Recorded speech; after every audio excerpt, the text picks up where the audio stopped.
എന്തൊക്കെയാണ് ഈ കൊച്ചു കേരളത്തിൽ നടക്കുന്നത്? എന്തിരോ എന്തോ. ഖമനയെ അപമാനിച്ചതിന് ശരീഅത്ത് നിയമപ്രകാരം ഡോക്ടർ ആരിഫ് ഹുസൈന് മരണശിക്ഷ നൽകാൻ തങ്ങൾ തീരുമാനിച്ചുവെന്നാണ് ഇമെയിലിൽ പറയുന്നത്.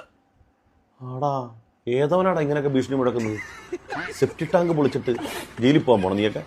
എന്നിട്ട് തങ്ങളുടെ സൈബർ സംഘം ഡോക്ടർ ആരിഫ് ഹുസൈൻ താമസിക്കുന്ന കൃത്യമായ സ്ഥലം കണ്ടെത്തിയിട്ടുണ്ട്. കൃത്യനിർവഹണത്തിനായി ലക്നൌവിൽ നിന്നും ഹൈദരാബാദിൽ നിന്നും തങ്ങളുടെ സേന കേരളത്തിൽ എത്തിയിട്ടുണ്ട്. അങ്ങേയറ്റം പീഡിപ്പിച്ച് മൃഗീയമായി ആരിഫ് ഹുസൈന്. എന്നിട്ട് കേന്ദ്ര ഏജൻസിക്ക് റിപ്പോർട്ടൊന്നും കൊടുത്തില്ലേ? ഈ ഫേസ്ബുക്ക് പേജിൽ ഇങ്ങനെ വന്നെങ്കിൽ അവർ സമഗ്രമായി അന്വേഷിച്ച് പ്രതികളെ കണ്ടെത്തുമല്ലോ. എന്താ കേസ് കൊടുക്കായിരുന്നു? ഒരു അന്വേഷണ റിപ്പോർട്ട് പുറത്തൊന്നുമില്ല. എന്തായിരിക്കും? തലവെട്ടി പൊതുസ്ഥലത്ത് പ്രദർശിപ്പിക്കുമെന്നും സന്ദേശത്തിൽ പറയുന്നു. എന്റെ പൊന്നാര കരള, ഇത് വടക്കേ ഇന്ത്യയിലുള്ള ഏതെങ്കിലും ബാർബർ ഷോപ്പുകാരൻ കസ്റ്റമറെ കിട്ടാത്തതുകൊണ്ട് പറഞ്ഞായിരിക്കും. തല വിട്ടു എന്ന് പറഞ്ഞാൽ മുടി വിട്ടു എന്നതിന്റെ അർത്ഥം. നിന്റെ തലയൊക്കെ ആര് വെട്ടാനാണ്?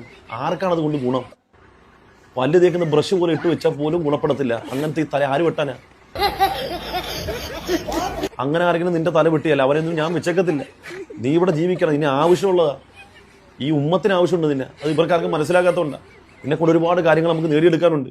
നിന്നെ ഉദാഹരിച്ച് ഒരുപാട് കാര്യങ്ങൾ ഇവിടെ സമൂഹത്തിന് പഠിപ്പിച്ചു കൊടുക്കാനുള്ളതാണ്. ഒരു മനുഷ്യൻ എക്സ് മുസ്ലിമോ നിരീശ്വരവാദിയായി കഴിഞ്ഞാൽ 10 പൈസയുടെ നയാ പൈസയുടെ ഗുണം അവനെ കൊണ്ട് ഉണ്ടാകത്തില്ല. സമൂഹത്തിൽ വിവരക്കേടും വിദ്വേഷം പ്രചരിപ്പിച്ച് അതിൻ്റെ പണം കൊണ്ട് ഞം അടിക്കുക എന്ന് തന്നെ അപ്പുറത്തേക്ക് മനുഷ്യനിക്ക് ഒരു വള്ളി ട്രൗസറിൻ്റെ അലാസ്റ്റിക്കിൻ്റെ പോലും ഗുണമില്ല എന്ന് സമൂഹത്തിൽ ഈ ഉദാഹരണ സഹിതം കാണിക്കണം. അതുകൊണ്ട് നീ ഇവിടെ ജീവിച്ചിരിക്കണം. എന്നിട്ട് എന്താ സംഭവിച്ചു എൻ്റെ പൊന്നുമോന്? അറിയാമല്ലോ, ആർക്കറിയാത്ത? എൻ്റെ പൊന്നാര മുത്ത എല്ലാവർക്കും അറിയാം. എന്നിട്ട് അപ്പൊ അത് സംബന്ധിച്ചിട്ട് നമ്മൾ അതിന്റെ കാര്യങ്ങൾ പറയുന്നു, അതിനെ കുറിച്ചുള്ള വിമർശനങ്ങൾ നമ്മൾ ഉന്നയിക്കുന്നു. അത് പറയാനുള്ള അവകാശമുള്ള ഒരു രാജ്യത്തിരുന്നാണ് ആണാണ് പൗരസ്വാതന്ത്ര്യം സ്വാതന്ത്ര്യമുള്ള രാജ്യമാണ് ഇവിടെ. എന്തും പറയാം. എന്നിട്ട് അത് ചെയ്യുന്നത്. അപ്പൊ അത് ചെയ്തതിന്റെ ഭാഗമായിട്ട് നമ്മൾ ഉന്നയിച്ച വാദങ്ങൾ, അതിന്റെ മറുപടികളൊന്നും എങ്ങനെ മറുപടി പറയും? മുസ്ലിമീങ്ങൾ ആര് നിന്റെ മുമ്പിൽ മറുപടി പറയും? കാരണം അവരൊക്കെ ആൽബർട്ട് ഐൻസ്റ്റീനുമായിട്ടാണ് മുട്ടുന്നത്. സ്റ്റീഫൻ ഹോക്കിങ്ങുമായിട്ടാണ് മുട്ടുന്നത്. ആരെങ്കിലും മറുപടി പറയുമോ നിന്നോട്? നിന്റെ ഹസ്ത്രം കണക്കെയുള്ള ചോദ്യത്തിന് മുമ്പിൽ എല്ലാവരും സ്തബ്ധരായി പോകും. കാലഘട്ടത്തിൽ ഐൻസ്റ്റീനോട് ആരെങ്കിലും സമ്മതിക്കാൻ വരിക? എറണാകുളത്ത് വെച്ച് രാഹുൽ ഈശ്വർ വലിച്ചു കീറുന്നുണ്ടല്ലോ. ആയത്തോതി ഹദീസോതി രാഹുൽ ഈശ്വർ ജിഹാദ് എന്താന്ന് പഠിപ്പിച്ച് വന്നപ്പോൾ കിടന്ന് വെള്ളം കുടിക്കുന്നുണ്ട്. 2 പാമ്പേഴ്സാണ് കെട്ടിയെന്ന് പറഞ്ഞു ചന്തിക്കകത്ത്. ശരിയാ, അതൊക്കെ മാറിയാ? അപ്പൊ ബുദ്ധിമുട്ടൊക്കെ മാറിയാ? എന്നിട്ട് നോക്കട്ടെ, ചോദിക്കട്ടെ. എന്നിട്ട് വേറെന്തായി? ഉണ്ടാവുന്നില്ല എന്നുള്ളത് നമുക്കറിയാം. പക്ഷെ അതിനുള്ള അവരുടെ കൂടെയുള്ള മറുപടി എന്ന് പറയുന്നത് വധഭീഷണിയാണ്. അപ്പോ ഇപ്പൊ ലഭിച്ചിരിക്കുന്ന ഈ ഭീഷണി എന്ന് പറയുന്നത് ഈ ഷിയ വാരിയേഴ്സ് എന്ന് പറഞ്ഞുകൊണ്ട് ഒരു ഇമെയിൽ ഐ ഡി. ഷിയ വാരിയേഴ്സ് നിങ്ങൾക്ക് ഇമെയിൽ അയച്ച് ആരിഫ് ഹുസൈനെ തലയെടുക്കുന്നു. എടാ പഹയാ, നിനക്ക് എന്തെല്ലാം സ്വാധീനമുണ്ട്? പ്രത്യേകിച്ച് BJP ഗവൺമെന്റുമായിട്ട് ആഭിമുഖ്യമുള്ളതല്ലേ? ആ സുരേന്ദ്രനോട് ശശികല ടീച്ചറിനോടൊക്കെ ഈ കൃത്യമായ അഡ്രസ്സ് അങ്ങോട്ട് കൊടുത്തിട്ട് ഇവനെ തൂക്കാൻ പറയുമാരാ. അവരിതേക്കുറിച്ച് അന്വേഷിക്കാൻ പോയി കഴിഞ്ഞാൽ എങ്ങനെ തപ്പിയാലും സുമേഷ് കാവിപ്പടയിൽ നിന്നായിരിക്കും മെസ്സേജ് വന്നിട്ടുള്ളത്. അല്ലാതെ ആരിഫ് ഹുസൈൻ ആർക്കറിയാം? ഈ കേരളത്തിൽ കിടക്കുന്ന കുറേ ചാവാലികൾക്ക് അറിയാമെന്നുള്ളതല്ല, വേറെ ആർക്കറിയാം? വേറെ ഒരു മനുഷ്യനിക്ക് നിന്നെ അറിയത്തില്ല. നിനക്ക് തോന്നുന്നതാ ലോകം മുഴുവനും നീ ഇങ്ങനെ നിന്റെ ഈ സംസാരം കേട്ടിട്ട് ഇതിനെ അട്രാക്ട് ചെയ്തുകൊണ്ടിരിക്കുകയാണെന്ന്. ആരിഫ് ഹുസൈനെ ഞാനും നീയൊക്കെ ആയിട്ട് നടക്കുന്ന ഈ ചർച്ചകൾ കാണുന്ന എത്രയോ മനുഷ്യർ, ഞാൻ തന്നെ എടുത്ത് പരസ്യമായിട്ട് പ്രദർശിപ്പിച്ചിട്ടില്ലേ? എത്രയോ മനുഷ്യർ നമുക്ക് കമന്റിലൂടെയും അല്ലാതെ നേരിട്ട് മെസ്സേജ് അയക്കുന്നുണ്ട്. ഞാനേ നിങ്ങളുടെ ഫോണിൽ ഇപ്പോൾ വിളിച്ചിട്ടുണ്ട്. എൻ്റെ പേര് സോനു കൃഷ്ണകൃപ എന്നാണ്. ട്രൂക്കോളിൽ കാണാം. സത്യം പറഞ്ഞാൽ ഞാൻ എൻ്റെ വൈഫൊക്കെ ആറ്റുകാലിൽ പൊങ്കാലയ്ക്ക് പോയി. അന്നേരം ആ ടൈമിൽ ഞാൻ ഇങ്ങനെ ഫ്രീ ആയിട്ടിരുന്ന ടൈമിൽ പിള്ളേർ എല്ലാം അമ്മയെടുത്തായിരുന്നു. അന്നേരം ഞാൻ പെട്ടെന്ന് നോക്കിയപ്പോഴേ നിങ്ങളുടെ ഒരു ഇത് കണ്ടു. അങ്ങനെ ഞാൻ ആ പ്രൊഫൈലിൽ കയറി കുറേ വീഡിയോസ് ഇങ്ങനെ കണ്ടു.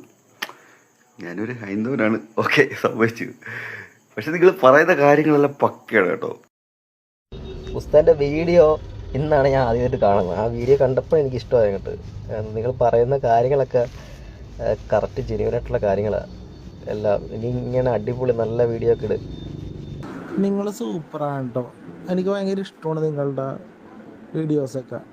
ഞാൻ എപ്പോഴും കാണാറുണ്ട്. ദൈവം രക്ഷിക്കട്ടെ. സൂപ്പറാണ് കേട്ടോ. മുന്നോട്ട്. ഞാൻ ഇക്കയുടെ ഒരു ഫോളോവേഴ്സാണ്. എനിക്ക് ഇക്കനെ ഭയങ്കര എന്താ പറയുക, നേരിട്ട് കാണണമെന്ന് നല്ല ആഗ്രഹമുണ്ട്. എനിക്ക് ഭയങ്കര സന്തോഷമുണ്ട്. ഇക്കയുടെ ഇത് സംസാരങ്ങളും കാര്യങ്ങളും വളരെ സന്തോഷമുണ്ട്. ഇക്ക പടച്ചോനെ അനുഗ്രഹിക്കട്ടെ. നോമ്പല്ലേ ഇക്ക?